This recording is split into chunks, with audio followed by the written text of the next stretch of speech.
दोस्तों नमस्कार। आज अपन एक ऐसे मुद्दे की बात करेंगे जो अंतर्राष्ट्रीय स्तर पर चर्चा का विषय बना हुआ है। ईरान के पूर्व सुप्रीम लीडर अयतुल्ला अली खामेनेई की मौत 28 फरवरी 2026 को अमेरिका और इजराइल के संयुक्त हमलों में हो जाती है। इनका अंतिम संस्कार 4 मार्च 2026 को किया जाना प्रस्तावित था, लेकिन लगातार हमलों की वजह से यह अंतिम संस्कार टाल दिया जाता है और अब ये 9 जुलाई 2026 को अंतिम संस्कार किया जाना है। देखिए 23 जून 2026 को ईरान के राष्ट्रपति पेजेस्कियान द्वारा भारतीय प्रधानमंत्री नरेंद्र मोदी जी को औपचारिक रूप से न्योता भेजा जाता है और भी अन्य लोगों को ये जो ईरान की तरफ से न्योता आता है। देखिए ईरान और भारत के सूत्रों के द्वारा पता चला है, यह न्यूज सामने आ रही है या चर्चा में है कि भारतीय प्रधानमंत्री और विदेश मंत्री इस अंतिम संस्कार में शामिल नहीं होंगे। यह लोग या मोदी जी और विदेश मंत्री इस अंतिम संस्कार में शामिल नहीं होंगे तो भारत की तरफ से कौन शामिल होगा, तो इसकी भी अपन बात कर लेते हैं। देखिए सबसे पहले बात करते हैं भारत के द्वारा डेलीगेशन तैयार किया जा रहा है या किया गया है, जिसमें 2 लोगों को शामिल किया गया है। सबसे पहले बात करते हैं सैयद अता हसनैन की, जो वर्तमान में बिहार के 43वें राज्यपाल है। सैयद अता हसनैन जो रिटायर्ड लेफ्टिनेंट जनरल भी है, 1974 में गढ़वाल राइफल्स में कमीशन हुए थे। देखिए इनको क्यों चुना गया है, इसकी भी अपन बात कर लेते हैं। देखिए जो डेलीगेशन में इनको चुना गया है सैयद अता हसनैन को, तो इसकी अपन बात करते हैं। तो सबसे पहले बात कर लेते हैं धार्मिक रूप से। देखिए ईरान शिया बहुल इस्लामिक देश है और अयतुल्ला खामनेई की जो बात करते हैं तो ये भी शियाओं के सर्वोच्च धार्मिक और राजनीतिक नेता के रूप में काम कर रहे थे। ठीक है, तो देखिए सैयद अता हसनैन है, ये भी शिया समुदाय से बिलोंग करते हैं और राज्यपाल का ओहदा भी रखते हैं। देखिए इनके बारे में अपन बात करते हैं पवित्र मार्गरेटा की। देखिए जो डेलीगेशन में पवित्र मार्गरेटा को भी चुना गया है या शामिल किया गया है, जो असम के मशहूर एक्टर रह चुके हैं, डायरेक्टर और प्रोड्यूसर भी रह चुके हैं पवित्र मार्गरेटा। इसके बाद में देखिए 2014 में बात करते यानी पवित्र मार्गरेटा की बात करते हैं। 2014 में बीजेपी ज्वाइन करते हैं, असम में बीजेपी के संगठनों में काम करते हैं। 2022 में राज्यसभा से सांसद बनते हैं और फिलहाल मोदी कैबिनेट में विदेश और कपड़ा राज्य मंत्री हैं ये पवित्र मार्गरेटा। देखिए इनको डेलीगेशन में क्यों चुना गया है, इसकी अपन बात करते हैं। तो ये सीधे विदेश मंत्रालय से नाता रखते हैं। ये पवित्र मार्गरेटा है जो न तो ज्यादा हाई प्रोफाइल है और न ही लो प्रोफाइल है। पवित्र मार्गरेटा की बात करते हैं तो ये वर्तमान में जो ईरान और भारत के मौजूदा स्टैंड है इस पर भी फिट बैठते हैं। देखिए सबसे इंपॉर्टेंट जो बात आती है, सवाल खड़ा होता है कि मोदी का जब बुलावा है तो मोदी इस अंतिम संस्कार में क्यों नहीं जा रहे हैं। वाजिब सवाल है, इसकी भी अपन बात कर लेते हैं। देखिए इसका मुख्य कारण तो पहले अपन बात कर लेते हैं कि मोदी जी का जो शेड्यूल है वो पहले से फिक्स है। देखिए 1 से 3 जुलाई के बीच में जापान की जो प्रधानमंत्री है सनाए तकाइची, उनका भारत में दौरा रहा है 1 से 3 जुलाई के बीच।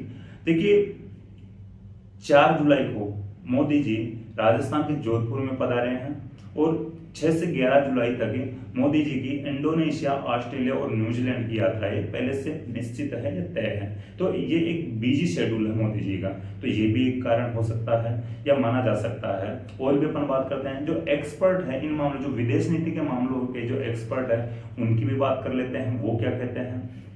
देखिए जो खामेनेई का जो जनाजा है बेहद उग्र हो सकता है।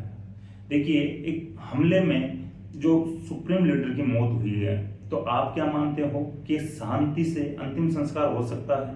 इस अंतिम संस्कार में लगभग 2 करोड़ लोगों के शामिल होने की उम्मीद लगाई जा रही है, तो ये उग्र हो सकता है। ये जनाजा एक प्रकार से केवल शोक सभा नहीं हो सकती है, या शोक सभा नहीं बल्कि या न्याय और प्रतिरोध के रूप में राजनीतिक और धार्मिक रूप ले सकता है। 6 दिन अंतिम संस्कार चलेगा, लगभग 3-4 तारीख से 9 जुलाई तक अंतिम संस्कार यानी अंतिम संस्कार की जो प्रोसेस है ये जारी रहेगी। तो 6 दिन में यहाँ के जो लोग हैं, इनको मानने वाले जो लोग हैं, ये विलाप करेंगे, अपने आप को पीटेंगे। तो देखिए उग्र होने की संभावना है इस अंतिम संस्कार की। आगे बात करते हैं, मोदी जी इस अगर अंतिम संस्कार में शामिल होते हैं तो एक प्रकार से जो भारत के साझेदार जो देश है, भारत के जो मित्र देश है, संबंध रखते हैं, उनको लगेगा कि ईरान के साथ भारत मुख्य रूप से खड़ा है या खुलकर खड़ा है, तो ये भी एक मैसेज आएगा। जो अचानक जो स्टैंड बदलने की बात आ जाती है भारत की, तो इससे भारत को आलोचना का भी सामना करना पड़ सकता है। जब ये हमला हुआ था और खामेनेई की मौत हुई थी, उस टाइम भारत सीधी प्रक्रिया नहीं लेता है, अपनी चुप्पी साध रखा था। और अब अचानक इस अंतिम संस्कार में भारत के प्रधानमंत्री नरेंद्र मोदी जी या विदेश मंत्री या बड़े मंत्री का शामिल होने से ये लगता है या ये बात सामने आती है कि अचानक स्टैंड बदल चुका है भारत का, तो इससे भी भारत यानी बचना चाहता है। देखिए, जो भारत के साझेदार देश है, जैसे अमेरिका है, इजराइल है, सऊदी अरब, यूएई जैसे जो सुन्नी बहुल लोग है या देश है, वो भी गलत मानेंगे, गलत धारणा होगी भारत के प्रति इन देशों की भी। ठीक है, देखिए एक नेक्स्ट सवाल की अपन बात करते हैं। ईरान को लेकर भारत के सामने दुविधा क्या है?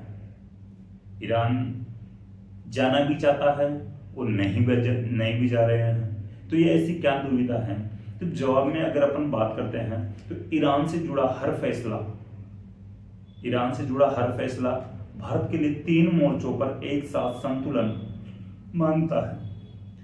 पहली बात करते हैं अपन फर्स्ट यानी आर्थिक दुविधा की। ईरान की तरफ अगर भारत झुकता है तो अमेरिका से खतरा हो सकता है भारत को।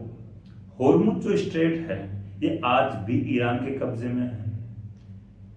भारत का लगभग 40% कच्चा तेल और लगभग 90% एलपीजी गैस इसी रूट से भारत में आती है। अगर जरा सी भी रुकावट होती है तो भारत में ऊर्जा या तेल संकट खड़ा हो सकता है। दूसरी तरफ अगर बात करते हैं अमेरिका की, तो अमेरिका भारत का बड़ा ट्रेड पार्टनर है, व्यापार पार्टनर है। ईरान से अगर नाता टूटता है भारत का तो ऊर्जा संकट खड़ा हो सकता है, और अमेरिका से अगर भारत का नाता टूटता है तो व्यापार में नुकसान उठाना पड़ सकता है भारत को। बाद में बात करते हैं अपन सांस्कृतिक दुविधा की। सांस्कृतिक दुविधा की बात करते हैं तो भारतीय लोग हमदर्दी ईरान के साथ जता रहे हैं या जताना चाहते हैं। भारत और ईरान के रिश्ते सदियों पुराने हैं। भाषा, व्यापार और सभ्यता के आधार पर भी भारत और ईरान के रिश्ते मजबूत है। तीसरी अपन बात करते हैं दुविधा की, तो रक्षा की दुविधा है। इजराइल भारत का भरोसेमंद रक्षा साझेदार है, जो हर मुश्किल वक्त में भारत के साथ खड़ा रहता है। वहीं जो खाड़ी देश है उनमें भारत के लगभग 1 से 100 करोड़ लोग रहते हैं। इनकी सुरक्षा भी भारत के लिए अहम है या इम्पोर्टेंट है। देखिए, जंग के दौरान जो भारत ने इजराइल और अमेरिका की आलोचना नहीं की, ठीक है, जंग के दौरान भारत इजराइल और अमेरिका की आलोचना नहीं करता है, लेकिन खाड़ी देशों पर जो हमले होते हैं उनकी निंदा जरूर करता है। नेक्स्ट सवाल आपके मन में यह भी आता होगा कि क्या भारत और यानी भारत, अमेरिका, इजराइल और ईरान के जो बीच जो संतुलन है वापस बन सकता है क्या, या वापस बन पाएगा क्या? इनकी भी थोड़ी सी पूर्व में जाके बात कर लेते हैं, पास्ट में जाकर बात कर लेते हैं। 1989 में ईरान के सुप्रीम लीडर अली खुमैनी की मौत होती है। उस समय उनके अंतिम संस्कार में भारत की तरफ से विदेश मंत्री पीवी नरसिम्हा राव अंतिम संस्कार में जाते हैं। 2024 में ईरान के राष्ट्रपति इब्राहिम रईसी की हेलीकॉप्टर क्रैश में मौत हो जाती है। इनके अंतिम संस्कार में भारत के तत्कालीन उपराष्ट्रपति जगदीप धनखड़ जाते हैं। लेकिन देखिए, इस बार जो बात करते हैं मोदी जी की, तो इस अंतिम संस्कार में मोदी जी या भारत का कोई भी बड़े ओहदे का नेता शामिल नहीं हो रहा है। तो कुछ सवाल तो खड़े होते हैं, बात तो वाजिब है, लेकिन वर्तमान विदेश नीति के अकॉर्डिंग जो विदेश नीति की जो चर्चाएं हो रही हैं उनको लेकर या आपसी संबंधों को लेकर इस प्रकार के स्टैंड लिए जाना भी इम्पोर्टेंट है। मजबूती से सोच समझ के इस प्रकार की जो फैसले लिए जाते हैं। कुछ एक्सपर्ट हैं वो क्या मानते हैं उनकी भी अपन बात कर लेते हैं। देखिए, एक्सपर्ट्स का मानना है ईरान और भारत को खामेनेई के अंतिम संस्कार का न्योता देना एक कूटनीतिक कदम है। क्यों कदम है कूटनीतिक, इसकी बात कर लेते हैं। देखिए, ऐसे जो राजकीय जो अंतिम संस्कार होते हैं, इनमें ये इन संस्कारों के ऊपर या अंतिम संस्कारों के ऊपर पूरी दुनिया की नजर होती है और मेजबान देश भी यह परखता है कि कौन उनके साथ खड़ा है। Strategic expert doctor Brahma Chelani का मानना है, ईरान जा रहे जो डेलीगेशन की बात करते हैं ये, तो इससे पता चलता है कि प्रधानमंत्री नरेंद्र मोदी जी का झुकाव अभी भी अमेरिका और इजराइल की तरफ है। कुछ एक्सपर्ट्स बताते हैं कि ईरान भी भारत की मजबूरी को समझता है। वो जानता है कि भारत के अमेरिका और इजराइल के साथ संबंध अच्छे हैं, लेकिन भारत नहीं चाहता कि ईरान पर हमला हो। देखिए, ईरान भारत को एक बड़े मार्केट के रूप में देखता है। ईरान जो भारत को एक बड़े मार्केट के रूप में देखता है। नेक्स्ट सवाल अपने मन में यह आ सकता है कि खामने के अंतिम संस्कार की इतनी बातें क्यों हो रही है, ऐसा क्या है इस अंतिम संस्कार में, ऐसा क्या होने वाला है इस अंतिम संस्कार में जो देश दुनिया में इस अंतिम संस्कार की चर्चाएं हो रही है। अपन पहले बात कर चुके हैं कि 28 फरवरी को मौत हो चुकी है एक हमले में, या अमेरिका और इजराइल के संयुक्त हमलों में 4 मार्च को उनका अंतिम संस्कार किया जाना था, लेकिन लगातार हमलों की वजह से टाल दिया जाता है। अब 4 जुलाई को अंतिम संस्कार किया जाना है। देखिए, 4 और 5 जुलाई को तेहरान में अंतिम दर्शन के लिए इनके पार्थिव शरीर को रखा जाएगा। तेहरान यहाँ पर जो एक बड़ा शहर है, इसकी भी बात कर लेंगे। देखिए, 6 जुलाई को तेहरान में जुलूस निकाला जाएगा और उसमें लगभग 2 करोड़ लोगों के शामिल होने की उम्मीद है। 7 जुलाई को पार्थिव शरीर को ईरान के धार्मिक शहर कोम में ले जाया जाएगा। कोम जो एक धार्मिक शहर है, यहाँ का शिया इस्लाम का बड़ा धार्मिक और शिक्षा का केंद्र है। जो कोम शहर है, इसकी बात किए हैं, जो इस्लाम का शिया इस्लाम का बड़ा धार्मिक और शिक्षा का केंद्र है। यहाँ से पार्थिव शरीर को इराक के 2 पवित्र शहरों नजफ और करबला में ले जाया जाएगा। 9 जुलाई को सऊद ईरान के मशहद शहर ले जाया जाएगा। मशहद शहर की बात करते हैं अपन। मशहद शहर खामेनेई का जन्म स्थल माना जाता है और जो ये मशहद शहर है, ये मुसलमानों का प्रमुख धार्मिक केंद्र भी है। यहाँ शिया इस्लाम के 8वें इमाम रजा का मकबरा है। इनकी दरगाह में जो अयतुल्ला अली खामेनेई को सुपुर्द खाक किया जाएगा 9 जुलाई को।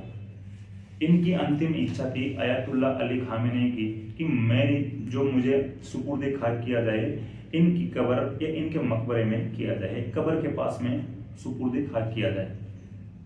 तो ऐसा ही किया जाना है। देखिए, अब बात कर लेते हैं एक बार कि भारत के किन किन नेताओं को ईरान की तरफ से न्योता आता है।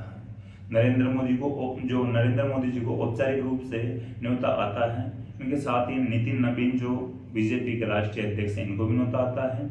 मल्लिकार्जुन खड़गे, पवन खेड़ा, सलमान खुर्शीद जो पूर्व विदेश मंत्री रह चुके हैं, इनके भी न्योता आता है। महबूबा मुफ्ती पीडीपी की प्रमुख है, इनको भी यहाँ अंतिम संस्कार का न्योता आता है। मल्लिकार्जुन खड़गे कांग्रेस के राष्ट्रीय अध्यक्ष है, पवन खेड़ा कांग्रेस के नेता है।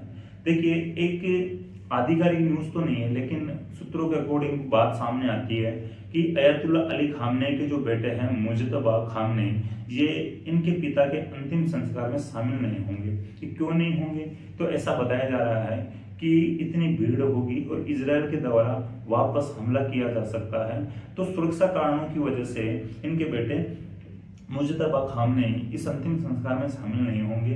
तो ये लेकिन आधिकारिक न्यूज नहीं है। देखिए, ये जो ईरान के पूर्व सुप्रीम लीडर अयतुल्ला अली खामनेई के लिए अपन बात कर चुके हैं, जो देश दुनिया में चर्चा का विषय बने हुए हैं। इनका अंतिम संस्कार तो क्या होता है 9 जुलाई तक अपन देखते हैं। डेली जो अपडेट है वो अपन देते रहेंगे, अपन बात करते रहेंगे। आपकी क्या राय है इस अंतिम संस्कार और भारत का जो स्टैंड है इस अंतिम संस्कार के मामले में, आप अपनी राय कमेंट बॉक्स में दर्ज करवा सकते हो। Thank you.